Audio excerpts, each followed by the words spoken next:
Bem-vindo ao meu canal, onde o único interesse é você aprender um pouco mais da Bíblia. E dessa vez eu escolhi a passagem de Moisés. Moisés, ele é o mais famoso profeta do Antigo Testamento. E a gente vai entender aqui um pouco de porquê dessa fama. Por que o Mar Vermelho abriu, por que as 10 pragas. Primeiro, eu tenho que dar um pouco do contexto de como é que estava naquela época. Se passa no Egito, a história. E no Egito teve o José do Egito, tem uma história muito para trás antiga dele, mas basicamente você tem que entender que ele era hebreu e ele estava dominando o Egito por um bom tempo. Passando de geração em geração, o novo faraó não conhecia o José do Egito e ele viu que tem uma quantidade enorme de hebreus no Egito e ele começa a ficar incomodado com essa quantidade de gente que não é egípcia. Então ele coloca leis que proíbem o nascimento de filhos desde que seja homem e deixa as filhas viver. Ele começou a instaurar impostos maiores, mais rigorosos, porque ele tinha medo do pessoal, dos hebreus, se juntar com algum inimigo para poder dominar o Egito. Então, foi assim que se deu mais ou menos a história, como é que Moisés nasceu. Uma história bem caótica mesmo. A mãe de Moisés, ela conseguiu proteger ele, escondê-lo na casa durante 3 meses, até que não deu mais. Então ela pegou um cesto e vedou ele com piche nas laterais e colocou Moisés lá e jogou no rio, assim, como estava a história. Só que deixou a filha dela, ou seja, a irmã de Moisés, vigiando o cesto, para ver se ficou preso em alguma pedra, alguma coisa. Então, nesse contexto, a filha de Faraó estava tomando banho no rio Nilo e ela viu essa cesta. Ela viu essa cesta, pediu para alguma criada pegar. Ela pegou e tinha o Moisés lá dentro. Inclusive, Moisés, o nome significa porque das águas eu tirei. Quando a irmã de Moisés, pequena, viu que a filha de Faraó pegou o cesto, ela logo ofereceu: tem uma hebreia ali que acabou de nascer o filho e não sei o que lá, não sei o que lá. E a filha de Faraó falou: chame ela. Então, no contexto é que a própria mãe de Moisés foi paga para cuidar dele, enquanto ele foi adotado pela filha do Faraó, recebeu o melhor tipo de ciência, a melhor cultura, porque ele foi criado como se fosse um filho de um faraó. Tipo, ele tinha melhor escolaridade, melhor entretenimento, melhor educação, melhor em tudo. O porém aqui foi que Moisés, ele nasceu sabendo que ele era hebreu, né? Então ele tentava o máximo proteger o seu povo. E teve uma discussão em que um egípcio estava batendo, maltratando um hebreu, e Moisés entrou na discussão fisicamente e matou o egípcio. O faraó ficou sabendo disso, ficou muito aborrecido e procurou matá-lo. Só que Moisés fugiu para fora do Egito, fugiu para um lugar no deserto e ficou lá vivendo a vida dele por uns 40 anos aproximadamente. E Moisés foi um criador de ovelhas. E quando ele estava pastoreando as ovelhas, chegou um momento que Deus se revelou para ele, como diz a Bíblia, através de uma sarça ardente. Sarça, eu vou pôr a imagem aí. Então foi mais ou menos assim que foi o contato entre Deus e Moisés. E uma das coisas que a sarça falou foi que eu sou Deus, eu sou o que sou, e você, Moisés, deve libertar o meu povo dos egípcios, que é na terra egípcia. Aí Moisés falou assim: mas eu não tenho uma dicção boa, porque ele tinha um problema, que ele era gago. Aí ele falou: não, então leva seu irmão, mas você tem que libertar esse povo. E depois de 40 anos, né? Então, Moisés e seu irmão vão até o faraó e falam: olha, é o seguinte, você vai ter que libertar os hebreus. E o faraó com certeza nega. Por quê? Porque os hebreus estavam servindo de escravos. Então era uma mão de obra barata, muito barata, de graça. Então não é ideal que você... Não, tá, todos os meus escravos são livres. Não é assim que acontece. Então foi aí que aconteceu as 10 pragas. Cada praga aqui, se eu for falar, vai demorar muito o vídeo. Talvez eu possa fazer um vídeo e mostrar o que cada praga significa. Mas teve a praga, por exemplo, de encher de sapo a cidade inteira, trevas densas onde você podia apalpá-las.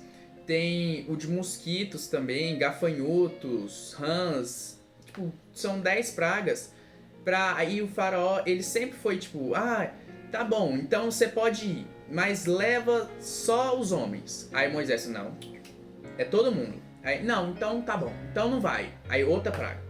Aí passa, papo vem. Então tá, pode ir agora. Mas só que leva todo mundo, mas deixa os animais. Aí não, é todo mundo. E tome praga. Até chegar o momento da última praga, onde era a morte do primogênito. Para você que era hebreu se proteger do anjo da morte, você deveria pegar um cordeiro, matá-lo e passar no umbral da sua porta. Porque, se a gente for entender antigamente, as portas egípcias elas eram cheias de símbolos para poder, como se fosse, proteger contra o espírito mal. Ou seja, se você passa o sangue na porta, você está renunciando a proteção contra o espírito negativo egípcio. Então por isso que teve que passar o sangue.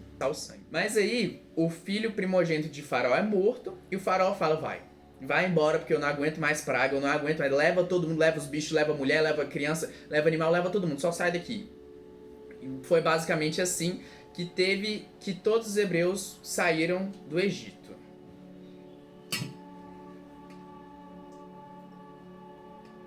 Hidratar é muito importante.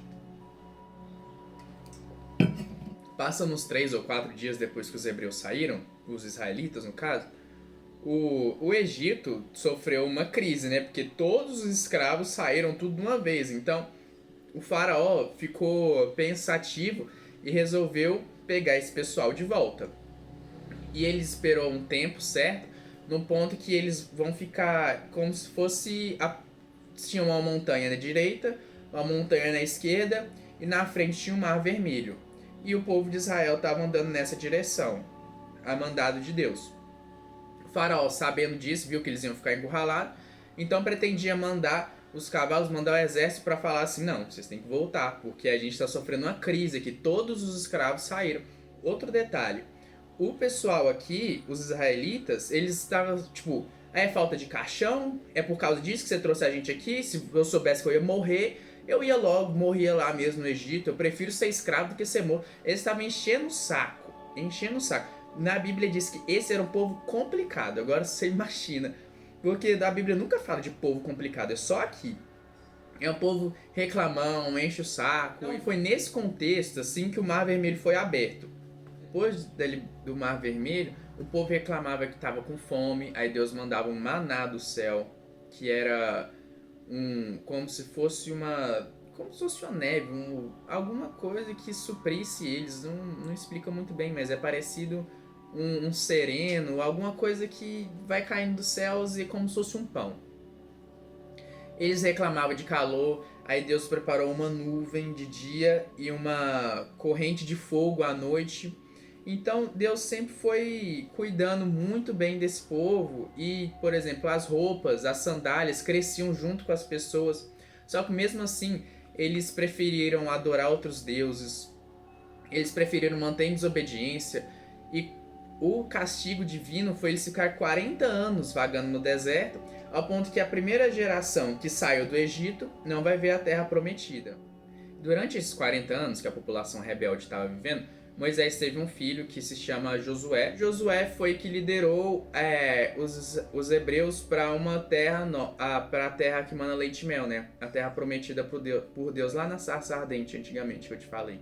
Só que ele não foi, sim, de mão beijada, até porque a terra tinha gigantes, né? Eles tiveram que lutar, eles tiveram que dar os seus pulos, claro, com Deus ajudando, né? Você tá pensando assim, não, então foi assim que surgiu o país de Israel, né? Pois é, não foi. O país de Israel surgiu de outra maneira, esse aqui, depois, passa alguns anos, teve uma diáspora. Uma diáspora é uma dispersão dos judeus para os outros continentes, né? E eu vou deixar isso para outro vídeo sobre os israelitas, como é que foi essa diáspora, o que aconteceu depois, o que aconteceu antes. E fica para outro vídeo, bom que atiça sua curiosidade, né? Bom que você quiser saber essa resposta, você pode só procurar na Bíblia. E antes de terminar, eu quero que você saiba por que você deve saber isso, tá? Moisés, e aí, morreu, e aí? 10 milhões de anos atrás, o que eu tenho que saber com isso?